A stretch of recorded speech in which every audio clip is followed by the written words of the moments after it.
In this video, let us see the definition for angle between the surfaces phi 1 and phi 2. It is given by cos theta is equal to del phi 1 dot del phi 2 divided by modulus of del phi 1 into modulus of del phi 2.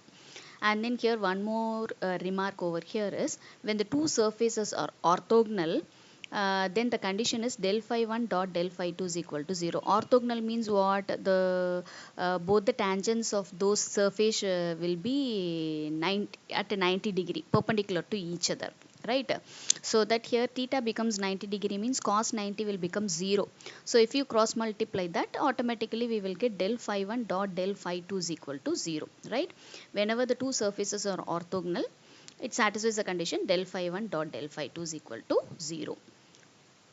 Next, coming to scalar potential, if f is an irrotational vector, then there exists a scalar function phi such that f equal to del phi. Then this phi is called as a scalar potential of the vector f, right? So the function phi is called as scalar potential if f vector is equal to del phi such that the vector f should be irrotational. Right, so now we shall move on to the problem. Now let us find the angle between the two surfaces. So let us consider the two surfaces as phi 1 and phi 2. So here let us take phi 1 as the first equation, x square plus yz minus 2. Always you take all the equation as one side. Okay, take all the expression to one side is equal to 0. Then you assume it to be the surface phi 1. Similarly phi 2. Phi 2 will be x plus 2y minus z minus 2. So like this we have to consider. So already we know that angle between the two surfaces is del phi 1 dot del phi 2 divided by modulus of del phi 1 into modulus of del phi 2. So first thing is we have to find out del phi 1 and then del phi 2. So del phi 1 is what? Already we know that I into dou phi 1 by dou x plus j into dou phi 1 by dou y plus k into dou phi 1 by dou z. So now this is equal to, here phi 1 is this surface. So differentiating with respect to x here, directly I can write here as I into 2x plus j into with respect to y, if you do it is z, plus with respect to k if you do we'll be getting y. So now this is del phi 1. At the point we have to find out. So at the point 1 comma 1 comma 1 it is given. So what is del phi 1 at the point 1 comma 1 comma 1? So here we have to put x equal to 1, y equal to 1 and z equal to 1. So we'll be getting 2i cap j cap plus k cap. So this is del phi 1. Similarly, we have to find out del phi 2. So del phi 2 here, we can write here del phi 2 is equal to same as dou phi 2 by dou x plus j into dou phi 2 by dou y plus k into dou phi 2 by dou z. So directly let me write here I, what is dou phi 2 by dou x? We have to differentiate this phi 2 with respect to x. It is 1 plus j into 2y becomes 2 plus k into minus 1. So now again at the point 1 comma 1 comma 1, del phi 2 is equal to what? Here there is no variable, directly we are getting constant term itself. So directly we can write I plus 2j minus k. Now from this del phi 1 and del phi 2 we can easily calculate cos theta.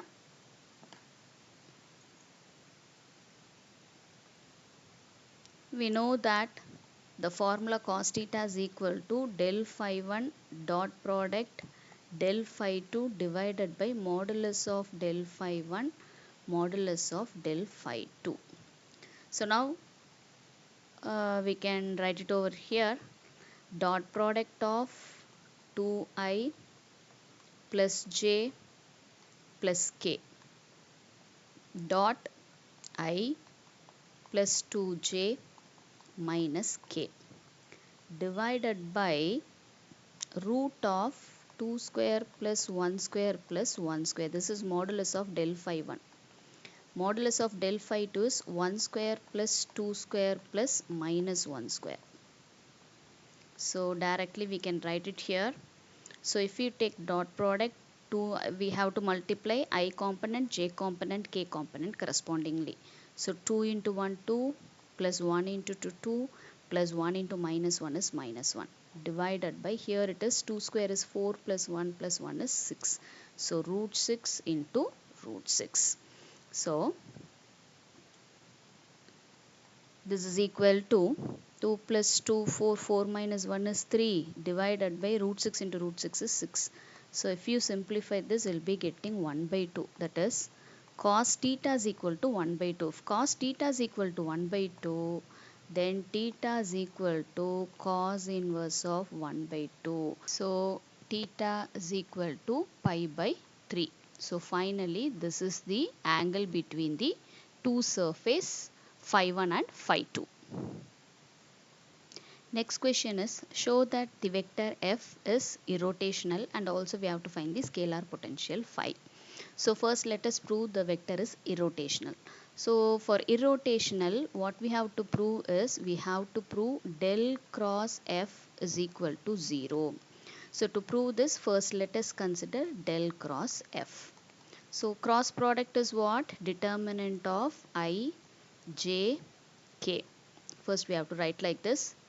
Then dou by dou x, dou by dou y, dou by dou z or component of del operator, and f vector components are x square minus yz, y square minus xz, z square minus xy. So first let us write the determinant like this. Now we shall expand it. So if you expand it, I into, directly let me multiply dou by dou y of, that is we have to omit I column and then first row and first column. So here dou by dou y of z square minus xy. So it will be minus x minus dou by dou z of y square minus xz is nothing but minus of minus x again.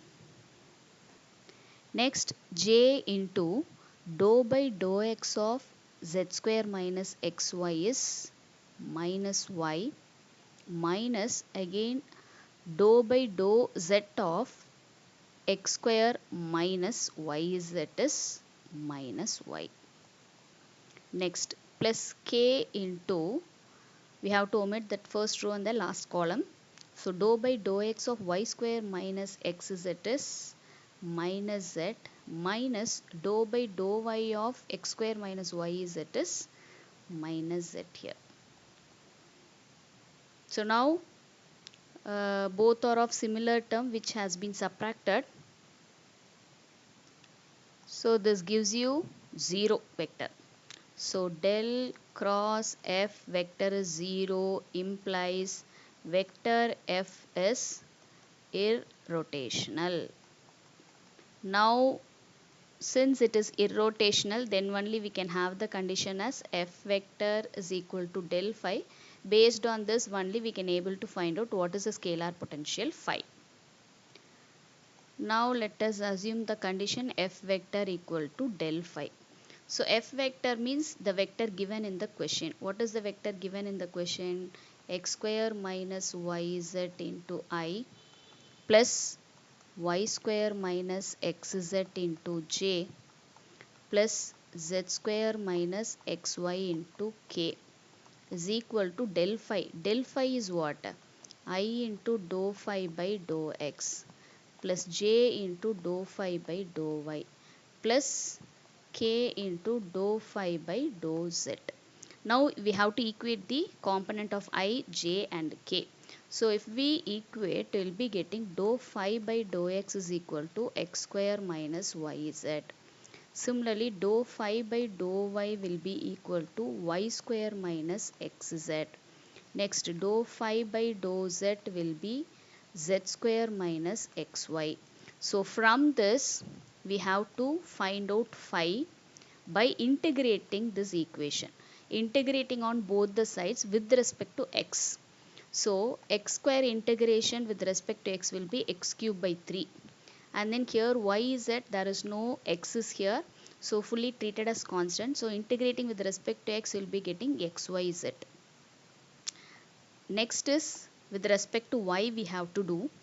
So y cube by 3 minus again xyz. Next equation is z cube by 3 again minus xyz.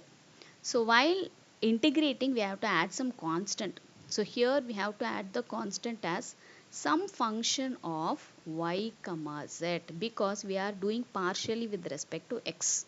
So that here it may be purely constant or it may be function of y and z also. Because if you do differentiation partially with respect to x, anyway f1 is going to be 0 and here it will be getting yz and then here it becomes x square. So that is what here we are getting. Okay, so similarly instead of adding simply constant c, it's better to include function in terms of the remaining variables. So here we have done with respect to y, no. So here we have to include it as f2 of x comma z. Similarly, it should be f3 of x comma y. Right? While writing here, we have to write like this. Then from all these three equations, we have to write a common equation for phi. So the common equation is here x square by 3 plus y square by 3 plus z square by 3 minus xyz plus c. So while writing here, we have to put the constant as c here because we can't able to write all the terms together. It doesn't satisfy at all. And then moreover here, we have to write all the terms which are different and then we have to write the identical terms only once. So that here x cube by 3, y cube by 3, z cube by 3 or three different terms we have to include it here. And minus xyz are identical terms. So we have to write it only one time. Okay, so in such a manner that we have to write the scalar potential phi. That is, it has to satisfy these three equations. Okay, if you want to verify, you have written the scalar potential phi. How to verify that is, if you differentiate this phi with respect to x, you will be getting dou phi by dou x, right? So right side, you should get the equation x square minus yz. Let me check. If you differentiate x square by, x cube it is. X cube by 3, it gives you x square. So this becomes 0, second term, third term will become 0. Again, if you differentiate with respect to minus yz will come. So minus yz is here and plus c is again constant will become 0. Similarly, if you try for y, you will be getting dou phi by dou y as y square minus xz. Similarly, if you do it for z, you will be getting z square minus xy. So we have to, after getting three different equations for phi, you have to write collectively by taking all the different terms as well as the repeated terms should be taken only once. Okay, so this is the corresponding scalar potential for the given vector f.